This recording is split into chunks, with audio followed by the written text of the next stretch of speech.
Welcome to the Sports Talks 4133 YouTube channel. It's Thursday, January 2nd here, as we got some interesting action going on around all the leagues today. Some good college basketball. We got a college football playoff game that was postponed from yesterday. Some NBA action tonight here, and some NHL. So it should be a fun one. Let's begin, as we do, there's a college football playoff game tonight here. We'll get into that college football talk obviously last. So we'll start in the NBA, go to the NHL, college basketball, and then finish it up with college football. So let's start in the NBA with the stuff last night. We actually had a lot of interesting storylines in the NBA last night. We'll just kind of go in chronological order of how it went down. Sure enough, Jordan Poole drops 30 as the Wizards win 125-107 over the Chicago Bulls. Some great stuff out there from Jordan Poole last night. I mean, this Wizards team, they're now, I believe, 6-25. They're struggling, but you got to take it one step at a time. Like I said just yesterday, this is where the NBA, you need to start. If you want to make a push for something, this is where it starts. We've entered 2025 now. This is the stretch. These next 3 months or so is where, we see the frauds and the real teams. So I'm not saying the Wizards are a real team or anything. But if they even want a shot at the play-in tournament, they got to start moving there. But it was nice to see Jordan Poole because, you need guys to step up for that Wizard team. They don't have much talent on there right now. Doesn't mean they can't, though, in the near future. But, yeah, there's not much talent on that Wizards team. He's got a nice win over the Chicago Bulls last night. So shout out to Jordan Poole for his nice 30-point game. Next up, Tyler Hero drops 32. Bam Adebayo almost has a triple-double as the Heat win 119-108 over the New Orleans Pelicans. We'll go from both sides here. Start off with the Heat. This was great. This was a nice win, obviously. I mean, I know New Orleans isn't the best team, but this was a nice win, especially because we don't even know what's going to happen at the trade deadline. Jimmy Butler doesn't really want to be there anymore, so you need to be in a comfortable position where you may lose Jimmy Butler and still have a shot at the playoffs. Maybe even being a top 5 or so seed. Just to have some cushion in a way. Because the NBA play-in works 7 through 10, all get a kind of like an equal shot in a way. I mean, it's a little obviously different, but still, the 10 seed's got the same shot as the 7 seed in a way. So it's you gotta try to be like in the top 5 seed really before Jimmy Butler gets traded if you want, because you can have that little cushion. If you drop down to 6, you're still fine. So it'll be interesting to see for New Orleans what is going on with this team. I mean, seriously, I feel like every year for the past few years now, since Zion got traded to New Orleans. Since Zion's been with New Orleans, I don't know why I said traded. Since he got to New Orleans, I feel like we always say this is some great team, and they never are. You know why? Because this team is enough. This team does not have enough yet. They don't. They are the bottom of the Western Conference right now. They're struggling a lot. The Western Conference is a great conference, by the way. We're 30 or so games into the NBA season right now, depending on your team, or around 30 games in the year. And you look at the standings and you go, New Orleans right now is 12 games back of a play-in spot. Not a top 6 seed, a play-in spot. 12 games back. Right? Yes, 12 games back. That's bad. The fact that they have played a total of 34 games and they're almost that far behind. So, again, they're 5-29.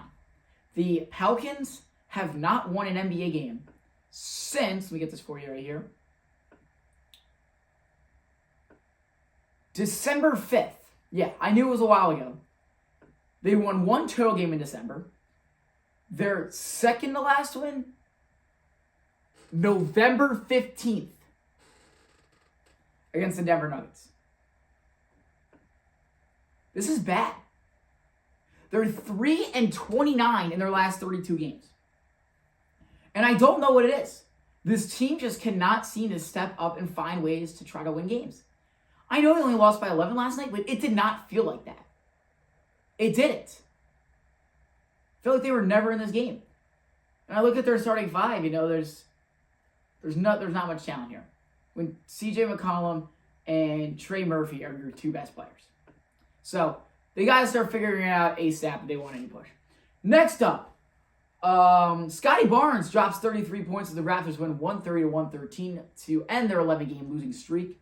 So good job to the Raptors for finally getting a win here. Again, this is the thing in the NBA is it feels so lopsided. 11-game losing streak. Another team has won 2 games since November 15th. It's January 2nd, by the way. So the NBA's got some problems right now. I think we can all agree on here.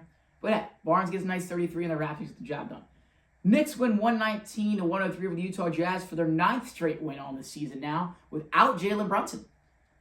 This shows, this Knicks team is, I said it, a great team. They're the hottest team in the NBA right now.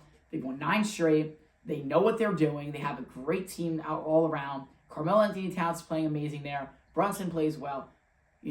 Josh Hart plays well. The whole team, really, they have a lot of depth on that team. So, one guy's out. It's not going to affect them. They were able to get a nice win over the Utah Jazz last night. So, hey, good job to the Knicks. Next up, Jokic drops a triple-double as the Nuggets win 139-120 versus the Atlanta Hawks. This was a game we were looking out for last night here. As it was like the Hawks aren't a terrible team right now. They're above 500. They look interesting right now. They look like a hard team to beat. I mean, we looked at the NBA Cup. And the Nuggets, they've looked good too. So it's really interesting to see how both these teams have been playing. We saw them match up nicely against each other last night. As, they ended up winning by 19 though. So, because obviously, Nikola Jokic right now looks to be the MVP. Next, and finally in the NBA last night, our storyline, De'Aaron Fox drops 35 as the Kings finish on a 15-0 run and beat the Sixers 113-107. I was watching this game last night. I'm a Sixers fan. Let me tell you, this Sixers team cannot win without Paul George excuse me. They cannot win close games in general. And not to mention, Paul George does not look good. He looks terrible right now. And I was so happy when the Sixers got Paul George. A lot of people were like, I don't know, this team, Paul George getting kind of old. And Paul George has 30 last night. But what I mean is he still struggled. It wasn't like he had 30 points and they just dominated and he was not missing. He went 11 for 20, 4 from 7 from 3. And then he, had 5 turnovers. And I know he had 30 points, but you cannot be having this many turnovers. Especially late in the game when your team, they lose. Because why? They were up 107-98. And the Kings finished on a 15-0 run. You're going to lose games if you cannot close them out like that. You cannot close out with losing on a 15-0 run to end the game. It's a joke. This Sixers team is another team that arguably has maybe the best roster in the NBA. Embiid, Paul George, Tyrese Maxey, Jared McCain's balling out. Kelly Oubre is pretty good. Martin's all right. And they have all this talent and they can't do anything. Not to mention, Kyle Lowry. What are you doing out there? 17 minutes, obviously was limited a bit last night. 0 points, 0 rebounds, 1 assist, 0 from 3 from the field goal, over 3 from three-pointer shots.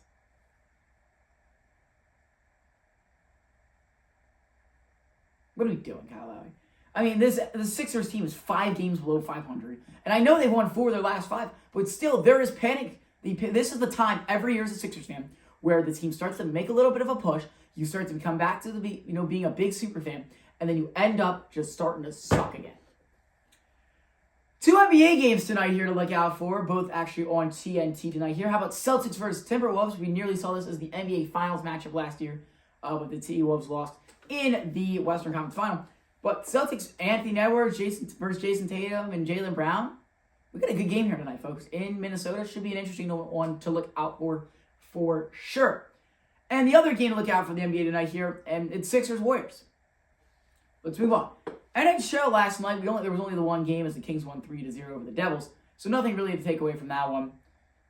Not much in the NHL to talk about. I mean, there's a good slate of games on tonight here. But the 2 that I'm looking out for tonight, Bruins versus Rangers. This Bruins-Rangers, they have a nice rivalry going with each other. Not a super heated rivalry, but they got a little rivalry going with each other. They'll meet up tonight here. The Rangers need to start winning games. It's the same with the NHL as it is for the NBA. This is the crunch time. This is where, you start to separate who's good and who's a bad team. So the Rangers got to start winning games right now. They're playing Boston tonight, and I know Boston, isn't good team. They're a good team. And I know they're technically right now sitting in, let me get it for you. They're sitting at third. And maybe they wish they were higher. But it's not like this team's a bad team at all. This is a good Boston team right here. Not to mention, the Boston Bruins have a negative 16 goal differential. I don't know if anyone's realized that yet.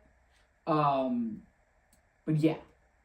So it'll be interesting to see. The Rangers, they got to start stepping up, though, if they want to be able to win games ASAP.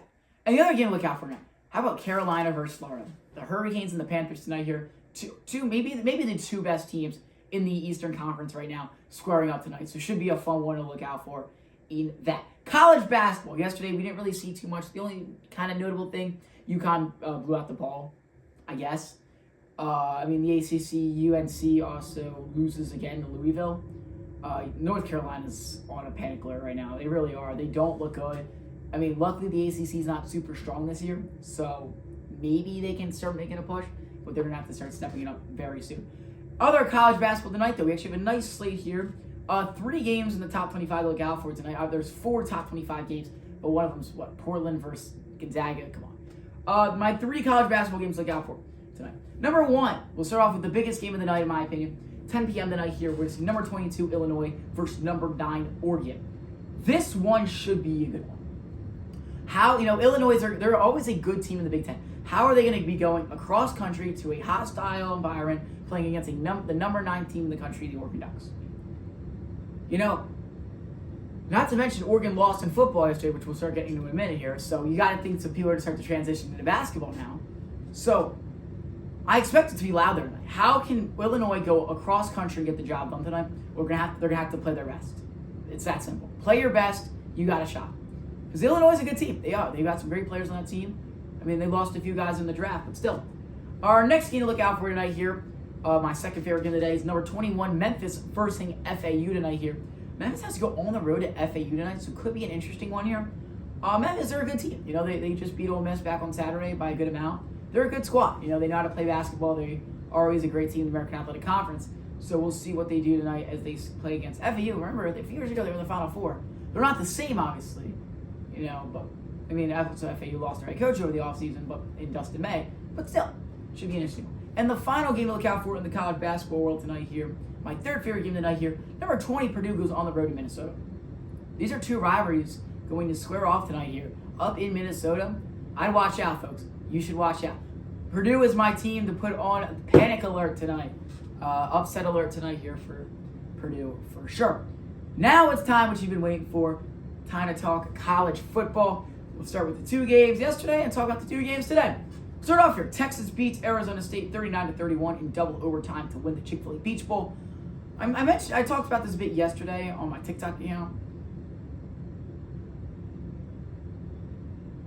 And so this is it was an interesting game yesterday. Texas looked good at first. But the fourth quarter, Arizona State just got right back in. This is exactly, and I'm going to be honest right now, I am not high on Texas at all right now. They are the favorite to win the national championship right now. Are you kidding me? Get that out of here. I can name you 3 teams that I think have a better shot at winning the national championship than Texas. Georgia, Notre Dame, Ohio State. Even Penn State. I actually think out of the 5 teams remaining, they actually are the least likely to win. I do.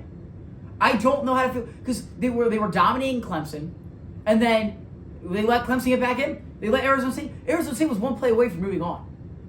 And now they're going to play a team that just beat the Oregon Ducks by 20 points. Ohio State's amazing. Ohio State is going to blow out Texas right now. And I'm not trying to say Arizona State's a bad team, but let's be honest. Arizona State is not an Ohio State. They're not an Oregon. They're not a Notre Dame. But I know they competed. Texas is a fraud. Fraud alert, Texas. Right now. Because they are. Texas is not a legitimate team right now. Because when you have to go to double overtime against Arizona State, not to mention, they had also a pretty easy path. Everyone talks about, the Penn State path's super easy. Texas had an easy path. A 9-3 Clemson team and a 10-2 Arizona State team that lost to Cincinnati this year. I'm sorry. Hit the panic button for Texas. And moving in, Ohio State beats Oregon by 20. And here's my thoughts. I got a few things here. Number one, it's hard to beat the same team 2 times in one season. I know people say 3, but in college football, playing a team the second time is basically playing them a third time.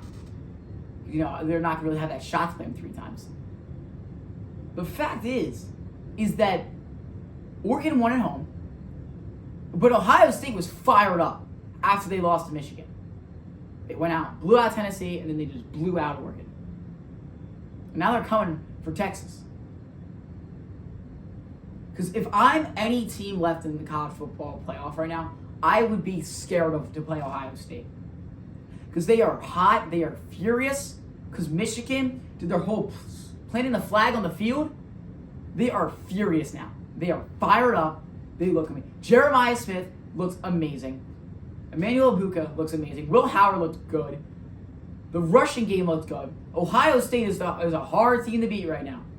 When you go up 34-0 against the number 1 team in the country in the first half, there's something there. And now you're going to play the team that had to go to double overtime and barely beat Arizona State. Ohio State's going to be the national championship.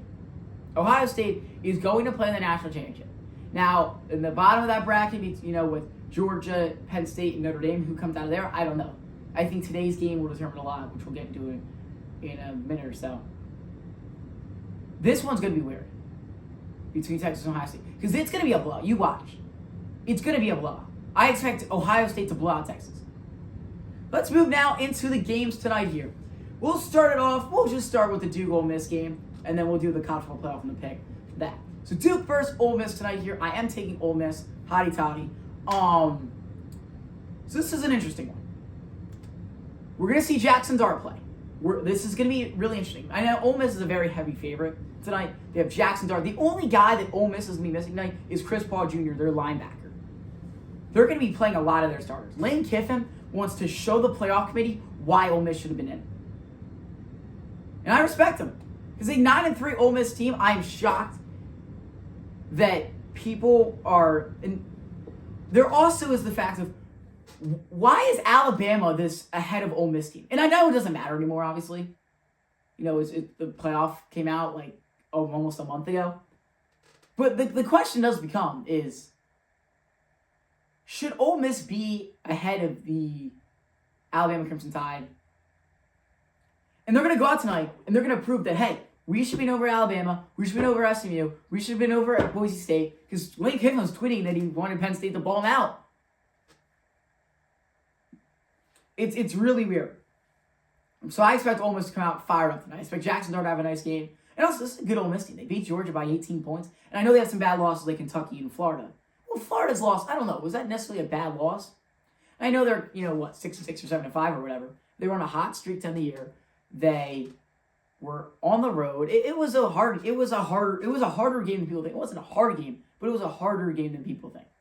The Kentucky loss and the LSU loss just aged terribly.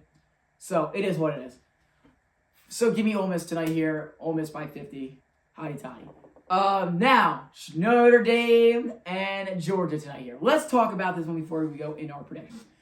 How does each team win? I have 3 points for each team. I've been doing this for everyone. I actually realized I forgot to do it for this game yesterday. Real quick, before I want to talk this, I want to give my prayers out to the people in New Orleans after the scary incident that happened yesterday morning. It's terrible to see what happened in the terrorist attack, but hopefully everyone is safe now. Prayers up to the people that are injured or lost their lives yesterday and their families. And yeah, hopefully everyone is safe there today and there's no more issues with that. So yeah, let's now move back into Notre Dame versus Georgia. Obviously, as I just talked about, it's going to be also, both teams are great teams. But also you have to see, what about the mental side of them, where they were yesterday as well. That's also going to be a big factor. So here's my 3 points for each team. Notre Dame, number 1. Simple. You need to stop the Georgia offense. They don't have a quarterback tonight. Really, just stop the rushing game. I don't expect if you can stop the running game with Trevor Etienne, even though he's a little bit injured, he might be a game time decision tonight. I'm not exactly sure, to be honest with you. If they can stop him, they're going to make Gunner go to the air, and that can get interesting. Because Notre Dame's got a good defense. They do. They have a good, really good defense. And, they're going to match up good with Notre Dame now here. So I would say limit the rushing game with Trevor Etienne. Number 2, win the turnover battle. These tight games, you need to be able to win the turnover battle. You cannot be giving the ball to the other team. Win the turnover battle. Number 3, this is an interesting one. I think you need to make Riley Leonard find the passing game tonight. Because the rushing game looked good last week against Notre Dame. But now you have to play Georgia. Georgia's got a great defensive line that's going to be able to stop the run. You're going to have to have Riley Leonard go to the air. How will he be able to do that? This game's coming up at 4 o'clock, 3 o'clock in New Orleans. So now here's my 3 points for Georgia. It's kind of similar. Number 1 is establish the running game. You don't want Gunner to throw. Number 2, limit the turnovers. Now here's my 3rd one. Number 3 is you need to have better coaching tonight. And obviously, Kirby Smart's a great coach. But I think that Georgia, without your starting quarterback and some other guys who are going to be questionable today, you need to have smart coaching in this game. You need to know exactly what you're doing at the right time. Notre Dame, they're also going to have to have a good coaching game for sure. It's going to be really interesting to see between these two teams. It'll be a great game to see. But it's now time for my prediction. In the Sugar Bowl between Notre Dame and Georgia. Should be an absolute phenomenal game in New Orleans. Notre Dame sitting on the year with just 1 loss back in week 2 to Northern Illinois. Georgia coming off of winning the SEC title game. Should be a great one. For my prediction, what's that coming down the track? It's the Mean Machine in the red and black. Ain't nothing finer in the land than a drunk, obnoxious Georgia fan. Go Dogs, go Dogs, go Dogs, go Dogs, go Dogs! Sick 'em! I'm just messing with you. Give me Notre Dame to beat Georgia today! Irish are going to win this game 34-28. Go Irish! Beat the Dogs! So there is my college football playoff prediction today here. Enjoy the games, the 2 games today. Enjoy this Thursday here. And yeah, we'll see you tomorrow.